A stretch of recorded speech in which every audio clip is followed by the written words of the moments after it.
Hello everyone. आज बात करेंगे एक इम्पॉर्टेंट टॉपिक के बारे में।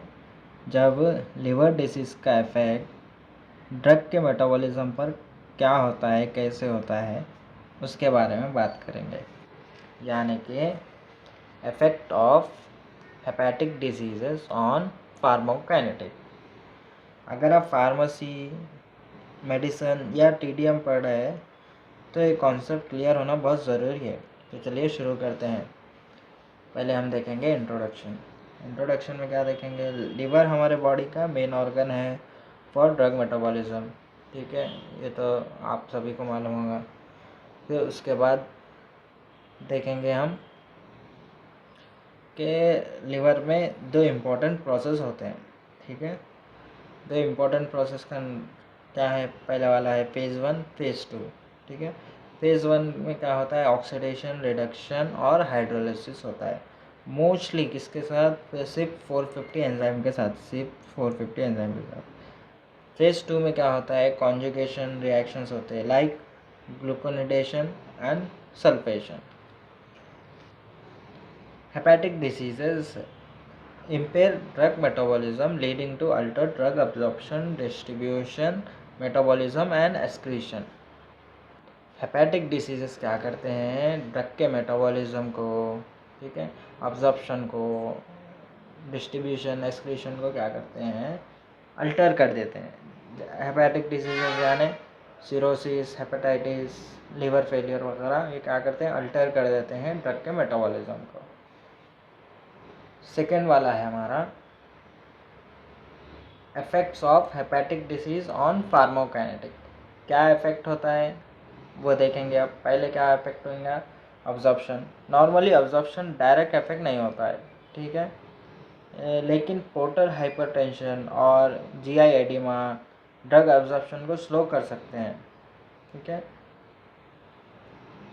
हाइपरटेंशन, पोर्टल हाइपरटेंशन और एडिमा, जीआई एडिमा अल्टर कर देते हैं। एग्जाम्पल लेंगे यहाँ पर, प्रोपेनॉल का अब्जॉर्प्शन रिड्यूस हो सकता है due to altered blood flow in GI tract. GI tract में अगर ब्लड फ्लो सही नहीं रहेगा तो प्रोपेनॉल जो ड्रग देंगे उसका अब्जॉर्प्शन रिड्यूस हो जाएगा। सेकेंड वाला है हमारा डिस्ट्रीब्यूशन। ये इफेक्ट होता है। डिस्ट्रीब्यूशन कैसा इफेक्ट होगा, लिवर डिजीज़ में एल्बुमिन लेवल्स कम हो जाते हैं। ठीक है, एल्बुमिन लेवल्स कम हो जाए जिससे क्या होता है, फ्री ड्रग कॉन्सेंट्रेशन वो बढ़ जाता है। कौन से ड्रग का फ्री ड्रग कॉन्सेंट्रेशन, जो भी ड्रग क्या होते हैं कि वो जाकर प्रोटीन्स को बाइंड करते हैं, तो लोग अब यहाँ पर क्या है, एल्बुमिन कम हो गया यानी प्रोटीन्स वगैरह सब कम हो गए, तो उसको क्या होगा, ड्रग को बाइंड करने के लिए कोई भी नहीं है वहाँ पर, तो उसका ड्रग का कॉन्सेंट्रेशन बॉडी के अंदर इंक्रीज़ हो जाता है। इससे टॉक्सिसिटी होने के चांसेस होते हैं। ड्रग एक्यूमुलेशन होता है, फिर टॉक्सिसिटी होती है। फिर देखेंगे increase VD, volume of distribution भी इंक्रीज हो जाता है for lipophilic drugs due to ascites and fluid retention. Ascites और फ्लूइड रिटेंशन से वीडी भी इंक्रीज होता है specially for lipophilic drugs. Example देखेंगे, फेनेटोइन का फ्री फ्रैक्शन बढ़ जाता है ड्यू टू हाइपोएल्बुलेमिया।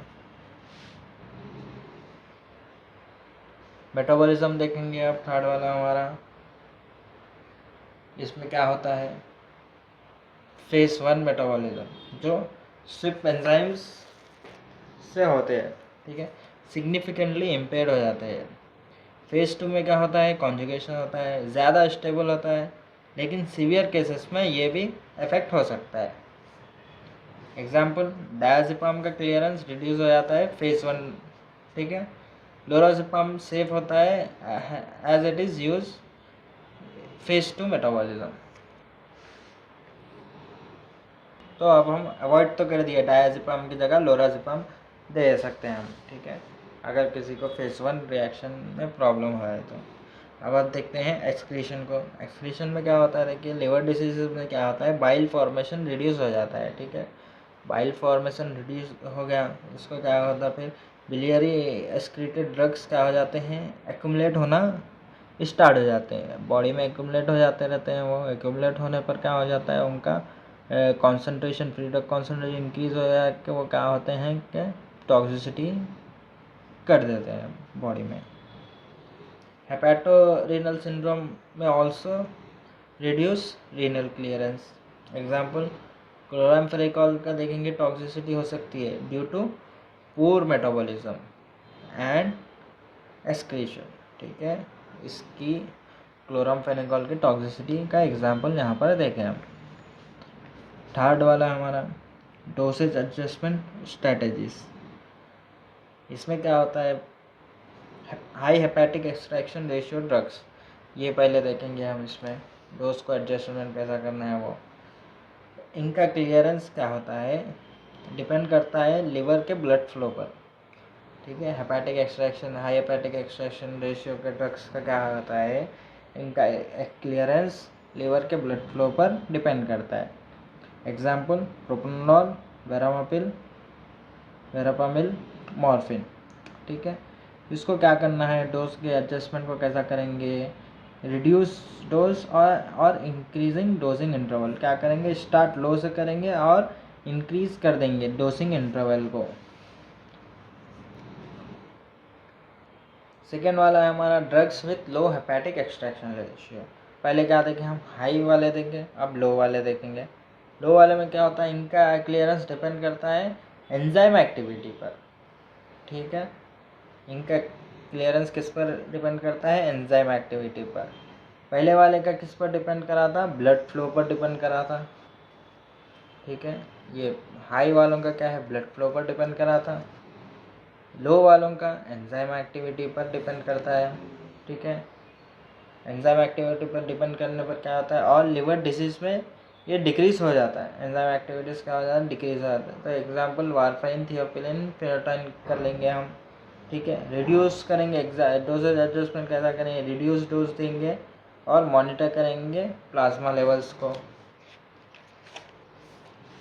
थर्ड वाला है हमारा ड्रग्स रिक्वायरिंग कॉशन इन हेपेटिक डिसीज। फर्स्ट वाला है हमारा NSAIDs। इसमें क्या होता है, ब्लीडिंग का रिस्क होता है। ठीक है, ये bleeding risk due to altered clotting.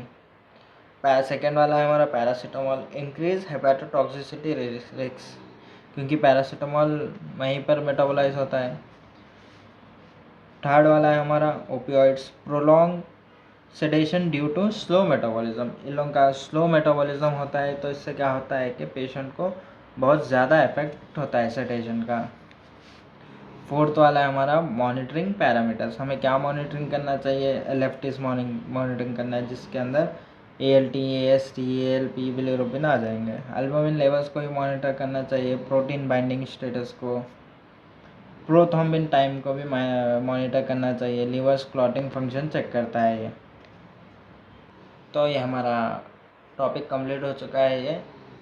तो हेपेटिक डिसीज़ के केस में हमें हर ड्रग का डोज, टाइमिंग और मॉनिटरिंग बहुत केयरफुली एडजस्ट करना पड़ता है, स्पेशली फॉर एंटीआई ड्रग्स। नैरो थेरेपेटिक इंडेक्स इसका होता है, जैसे कि वारफारिन, फेनोटाइन, मॉर्फिन। अगर आपको ये वीडियो हेल्पफुल लगे तो लाइक करना मत भूलना और शेयर करो अपने स्टडी ग्रुप्स में। ठीक है, मिलते हैं फिर नेक्स्ट वीडियो में।